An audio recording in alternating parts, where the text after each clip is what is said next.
Well, as a great statesman once said, education is the greatest weapon you can use to change the world. And I want to have, for the next 30 minutes, with the help of my esteemed guests, I want to talk about connectivity and the ICT ecosystem. I want to start at the top level, if you don't mind. I'd like to start at what is the top level program? What is the state's approach? What is the master plan? What is the overall approach to ICT ecosystem, given the audience with an education idea in mind? So I'll go straight to my first guest, please. So from the top down, how are you approaching developing the ICT ecosystem particularly? Yeah, I would make an example with my country. At the moment, we have done what we call it. We have achieved connectivity in terms of ICT, and we throughout the country, we almost reaching something like 92% in terms of the mobile device, and in terms of the fiber, not yet. I can talk about that, but it's not like the mobile device. But it's a mobile first approach. Yes, yeah. Yes. But in most places where we are having the network, so it's easy for most of the us to get the network and then see that at least the country it's getting easy for communication. So with the help of the mobile operators at the moment, we have done that, and then we have got 2 mobile operators which already we are working hand in hand to expand, and we are about to roll out the fiber, and we have got the project with the assistance of the African Development Bank and the government, so that at least we can be able to make sure that the whole country it's so you want a national network. Where are you going to roll out first? What is the plan? Where is it going to be available first? Schools, in cities, or just give me an idea. At the moment, in terms of the schools, we are already distributing some of the computers in schools, and even though we haven't have a clear plan, which we are already at the moment, we are planning how we should do it. But that issue of distributing the computers, to see that most of the schools in the country, they have computers and they are having access. So you're taking the idea that the connectivity and the devices must go together, they must be planned together very closely. Yeah. That's what I'm trying to say. Because, like I'm saying, the 2 operators that we do have at the moment, they have done that in terms of rolling out the fiber, even though it's not enough. Because actually, when you look at once we have computers and looking at the internet and other things for downloading, it's not enough. So that's why I'm saying that the government at the moment is now rolling out the fiber, and then the undersea cable, we are going to bring it from the sea. So if I summarize, you've got a mobile first approach, but you're bringing in the fiber, you're rolling out the devices, and we'll talk about content a little bit later, but that'll all come together. For time, let me move on to my, please, Secretary of State. So I understand you have a national strategic plan. Perhaps you could just very quickly describe its approach and what progress you've made so far. Okay, thank you very much for the questions. I think all of our country, we start with policies, with strategy. I think most of us, we have master plan for e-gov, master plan for information society, interoperability plans, all these plans are in place. Okay, the second phase, in my opinion, in my experience, is infrastructure and connectivity equipments. The third one is development of capacity, peoples. Yes. The fourth we need is content development. And the last one, I see 5 dimensions when we talk about ICT in our country.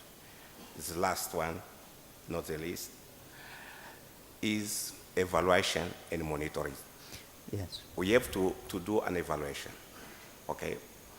One of the problems we're facing now is interoperability.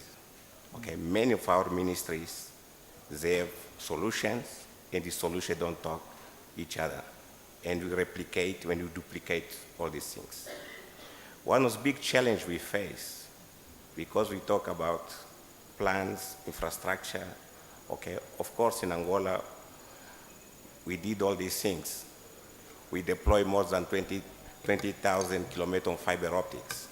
We built our own satellite will be launched in December 2017 because Angola is a huge country, more than 1,200,000 square kilometers. So when will you be able to claim the whole country is covered by broadband? Yes, we hope that with satellite because the fiber optic is just covering the big cities. Of course. If you want to go to rural areas, okay, we think satellite will be a very important thing. Yes. But with satellite is also a tool to cooperate with another African countries because we'll have a lot of capacity to share. Okay, we are also connected on fiber optic C. We are connected on SAT3, WAX, and of course, according to our position, geographical position, we are in position to help landed country to be connected. To start, what's our position now? Okay. Also, we did a lot of mistakes. Okay, because one of the problems we have to talk also about mistakes. Mistakes, sometimes we don't follow the plans. We do plans, we change people, we change ministers, and we don't follow, we start again. I was going to ask about perhaps what people's considered their greatest mistakes, but I'm glad you bring up the subject. We don't always know the answers here. But I do like your, so it was strategy and then connectivity.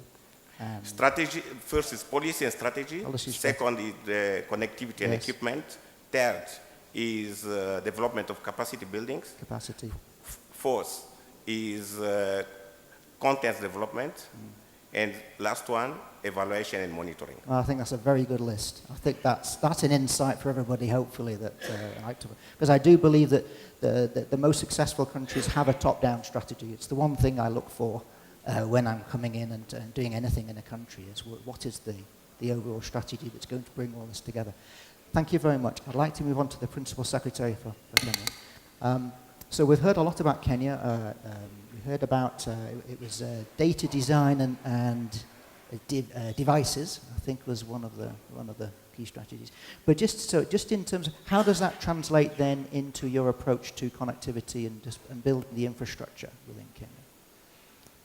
Okay, thank you. I think when you look at some of the things you're trying to do, they are complementing what we've been working on in infrastructure. For a number of years now, we've worked on the national optical fiber backbone across the country, and that has been a project undertaken by the government for the last almost 7 years. And the idea was to lower the entry cost for operators to go to the rural areas because the backbone is already in place. That's beginning to bear fruit. Another very interesting development is the fact that in the digital literacy program, we're not just looking at delivery of devices to schools. It's actually a complete project where we are looking at getting electricity in every school, every primary school in this country. And so far, out of 23,000 schools, I think it's only 2% which are not connected. And that by itself has been a major breakthrough in the rollout of infrastructure. Because once power goes to a certain area for the purpose of going to a school, the neighboring environment of that school actually gets the advantages of power. And for us, that also opens the opportunity for operators who are working on connectivity to actually be able to have a presence in that area.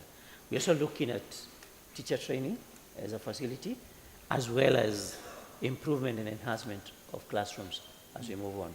And we are trying to add now availability of water in those schools. Now, if you look at those things which are going to happen, and the fact that in our design of infrastructure, we are integrating infrastructure. If it's piping for water, we are going to integrate fiber in it. If it's the rollout of power, one of the things we are considering now is how do we leverage on that for fiber to the school. So we do have some of these things which are beginning to happen within the auspices of a project which has enhancement of education as key, but you have all these other derivatives which will come with it. Excellent. It is slightly odd. I know I come in perhaps with a very bold vision. I talk about fiber optics and gigabit connectivity. I do understand that there are places that actually have some cellular coverage before they have mains electricity. But I think we need to move. I think we need to be bold here. I think a very bold approach is what's necessary for the continent. I'll move on to our representative, Mr. Mothiba, from South Africa. So I know your primary interest is in the skills, and that's where I'd like to move to next. Could you just give a few words about the infrastructure and your top-level plan, and then we can then perhaps say how that fits with your particular approach to developing skills? Okay. Thank you very much, Nigel. Well, the approach for South Africa was to come up with a national plan, what we call the NDP, National Development Plan, which is really a country's vision up until 2030. So the NDP, it sets as priority for every government department, also including the private sector and the institutions of higher learning. So the NDP calls for everyone to work together. So when it comes to ICT infrastructure rollout and also e-education, whilst we as the Department of Telecommunications and Postal Services are rolling out relevant infrastructure for e-learning, the Department of Basic Education are on the other side getting the basics right. That's in terms of putting together the skills required for e-education, also teacher training and the likes.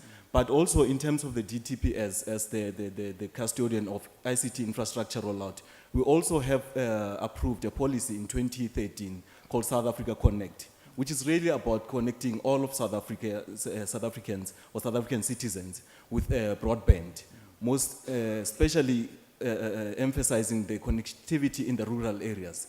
So with that one, the priority between now and 2020 is on education and health. So we've made it a point that firstly we connect those schools in rural areas, and then after that, then that we can move to those ones in the urban areas, which are already connected anyways. Yes.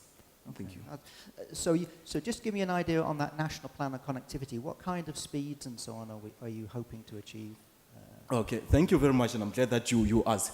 Between the period between now and 2020, we've set ourselves a target to say that by then we need to have at least 100% connectivity, with 80% of which should be connected to a high-speed connectivity of 100 megabits per second. 100 meg. Yes, So that's meaning that the other 20% would be left for satellite connectivity. So also going forward, we've said that in the year 2030, we need to at least have 100% connectivity with the speeds of 1 gigabits per second.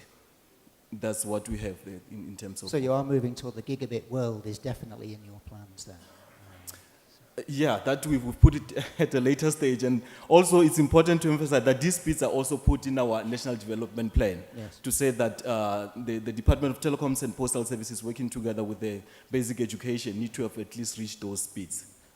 That's what we have. So what I like to see is the very close cooperation between the different ministries, because it can be an issue with very ministries taking on a particular portfolio, but the ICT ecosystem, as we're discussing it in the next few days, cuts across all of benefits, and it's really the ways in which we can make effective connections between these different ministries is very good advice. I'm conscious of time. I'd like to come back. So in terms of education and developing the education sector, how are you approaching that? What are your priorities then in developing education? Our priorities is to see that most of the schools do get access to the ICT. even though our program haven't started yet, but this is our plan. Earlier, when I was talking, I said we have already started distributing some of the computers to some of the, especially we are focusing on high schools and secondary schools. And it is our hope that once our plan is being completed, then that's when we'll be able to distribute these computers smoothly. But, like I said, our ministry, together with the Minister of Education, we are working hard to see that this intention is being achieved. Sure. Yeah. Do you have any specific targets that you're thinking of, particular areas, particular skills that you see that are high priority areas for you? We are also working together with our national university in terms of the skill, and then we are also looking from outside, from the donors, stakeholders, private sector, so that they could assist in terms of dealing with this thing. So, I mean, I think that's one of the common themes in addressing the shortage of skills. It's everybody has to be involved. Yeah, Everything from primary one to vocational to the tertiary sector has to be. And Lesotho, it's a mountainous country, and then with a lot of, I would say, our topography. In some of the areas, it's not easy for us to reach, but we are trying. And in terms of energy, the government is working hard to make sure that the rural areas are electrified, so that at least this device that we are talking about could be able to be used smoothly. Well, it's nice to see that whatever is coming first, that all of this infrastructure is being invested in so we can achieve this ICT ecosystem. Thank you very much for those comments. Let me address, talking about Angola then. So how, particularly the pressure on jobs and skills, what is your approach? What do you feel is the right approach to solve that kind of problem? Regarding the jobs and the market pressure, as I said yesterday in my presentation, 60% of Angolan population are very young, is under 25 years. The big challenge we face is on education, the quality of education. We put in place many different infrastructures, like media libraries, media libraries. One of the scope of this media library also is to create jobs. We create jobs because for each media library we create more than 35, 40 jobs for youngs. This is one of the things. Another challenge also for the new library we are building, also we create jobs. We have a national plan for entrepreneurship for youngs with mobile media library. We go to the municipalities and we do training for them. Okay. And now, in cooperation with different organizations like UNDP, European Commission, and another American embassy, we launch also another training, vocational training for youngs. Okay. Of course, we have this pressure. But one of the big constraints we have for schools, when we build new schools, we have to deploy already infrastructure. And in Angola, this is one of the mistakes. Sometimes we build new schools, we don't put infrastructure. And when we come with technology, we have to invest again on infrastructure. Yes. I think this is one of the mistakes there, and I think many of the countries. Same happened with hospitals. We build hospital without infrastructure. The big challenge also we have is the last mile. I think the same problem we face most of our countries. We have big problem on last mile. Okay, we try to face also to find solution for that. because our fiber optics most of the time arrive just on the town. After that, we have to find who will deploy it at school, at hospital, and so forth. Okay. In resume, what I can say, the way is still long. Okay, we have many things to do. Okay, on training and to provide market for the youngs. And one of the big problems we face in Angola, most of the people trained in ICT, they come from abroad. Okay, we need to train with better quality our own people. Yes, you need to develop the local talent. But I appreciate the comment about the schools. I'll just give you a small example. In New Zealand, when they did their fibre rollout, it was a requirement that as the telco reached a town, the first thing that was connected was the public buildings. That must be the first, no matter where they were, the hospital, the school, the library, it was the first thing they had to connect because of exactly that problem. It's the biggest benefit. Also a small comment so that our strategy, Angolan strategy, is based on 5 pillars. One of the pillars is e-gov. The second one, e-health. The third, e-education. The fourth, micro, medium, and small enterprises. And the fourth, the last one, content development. Okay, Yes. but the way is still long. So, health, education, government, that's the 3 biggest single the three. spenders in the ICT sector, it must be. I'll move on because of time. I understand in Kenya we've got these national centres of excellence and initiatives like that. Could you just give me an idea how that is addressing, say, I'm particularly thinking now, moving away from school to particularly vocational skills, that kind of area, where we need a lot of practical skills outside of, say, the tertiary sector, so non-university people. Yeah, in the area of skills, one of the things we've done is we have both physical and virtual institutions, but the main goal is we have a very big pool of graduates, and half of the time the complaint is skills. We have people, but they don't have the requisite skills to do certain jobs and to fit in certain environment. At the same time, we do have people who want to get into self-employment through innovation and startups and the likes. And one of the activities, one of the initiatives that we've implemented in government is what we call a presidential digital talent program. And what we want to achieve with this is working very closely with the private sector. We've been taking, we took the first lot of 100 graduates. We're now in the process of taking the second lot of 400 graduates. And the idea is they'll spend time in the private sector working with the companies which are involved in this program. They'll spend another 9 months within government.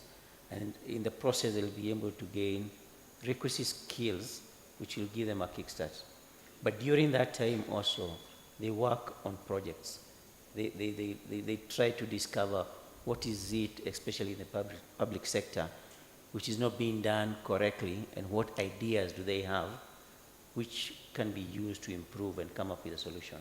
And they actually own that solution. So if from the last lot, we inherited 2 solutions, and we are going to pay for them. And the point here is that public sector as a platform is open to innovators to be able to try to see how they can come up with solutions which address some of our problems. Now, this has taken root in a few other areas within the country, and mainly within universities, where they are setting up centers of excellence. And within the bigger projects that we have in the country, we are also ensuring a center of excellence is created within that project, so that we start building those skills that we need as we go forward. So I think that's really one of the key areas that we are focusing on.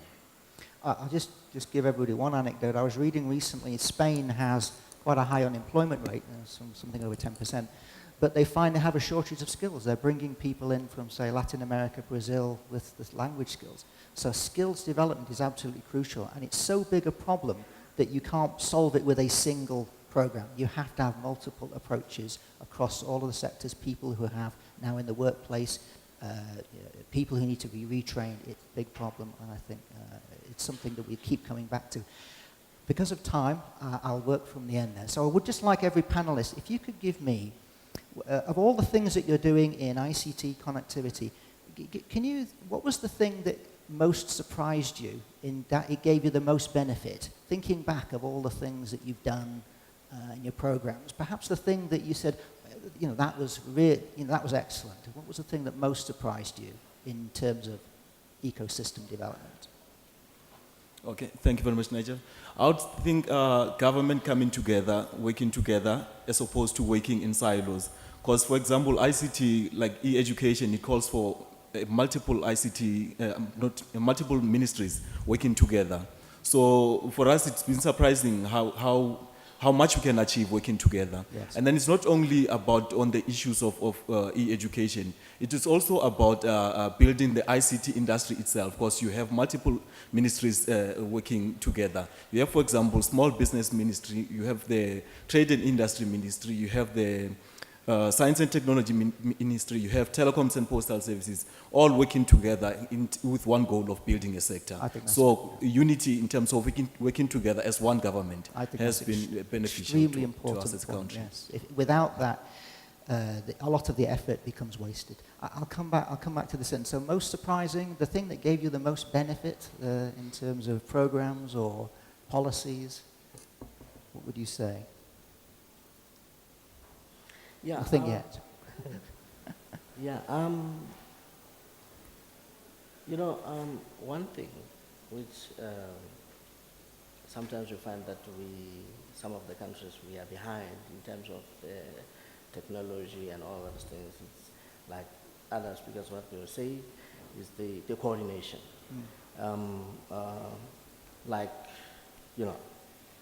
At the moment, we are working hand in hand with the Minister of Education in terms of the distribution of the devices and all that stuff. So this issue, if we really make sure that we work hand in hand, and also even the laws, the regulations in terms of seeing that some of the issues that and because the technology comes with a lot of things, and some of them we were not used to it before. Yes. But at the moment, now once the technology was, especially when it comes to the kids, you see, internet being access to the technology gets ahead yes, of the legal system, for so sure. all this Yes. and regulations and the laws, that's the ones Yes. that... That's another vote for cooperation then. So, Mr.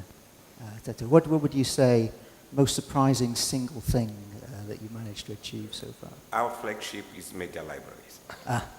These are flagships. Yes. Because we get results, tangible results. We have done more than 1 million people, okay, included, digital included. Okay, but one of my opinion, we need in our country top level coordination for ICT. The ICT must be coordinated by the President or Prime Minister. I think it has to be owned at the top, yes. We need top coordination. Yes. We need interoperability, even for schools. Even we need to replicate solution and good practices. Yes. Okay, but because the time is very short, and yesterday I had another minute for media library, I don't say more. But I'll take libraries as your answer. So I'll leave the final word to Principal Secretary Kyoko. In your home country, what would you say then? Biggest benefit that you've seen from all the work we've done? I think the biggest and the most interesting thing I've experienced in the last few years is when we looked at the demand side of the technology rather than the supply side. And two good examples is, one, we had a project where we put 15,000 devices, computing devices, to the hands of university students. And I think that was amazing, what they did with it. It just went on to show me that we can plan a lot in policies and strategies and infrastructure, but until the demand side starts using it, you actually don't feel the effect. Yes. And up till today, and that was 3 years ago, up till today, the effect of that still reverberates. And recently, when we started rolling out devices to kids in class 1, I saw the same kind of I would say, satisfaction in that they're taking their destiny in their hands. Yes. They're able to decide all the investments that you've made, whether it's connectivity or anything, the fact that now I have access through a device, I'm enabled. And I would say really that's where... So a program that really made a difference, and you can see it in their faces. Exactly. Thank you very much. I'm conscious of time. I will wrap up now. So that's fascinating, and it matches a lot of the things that I would certainly impress upon people: a top-down approach, a coordinated approach, and you're going to need many programs to solve this problem. It's been a very great pleasure on behalf of Huawei to chair this panel. Thank you very much. I will bring it together with to a close. We have been close partners here in Africa for many years, and I want to close with a short video that just explains to us what we feel about the sector. And our slogan is building a connected world. So the video, please.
So please stand with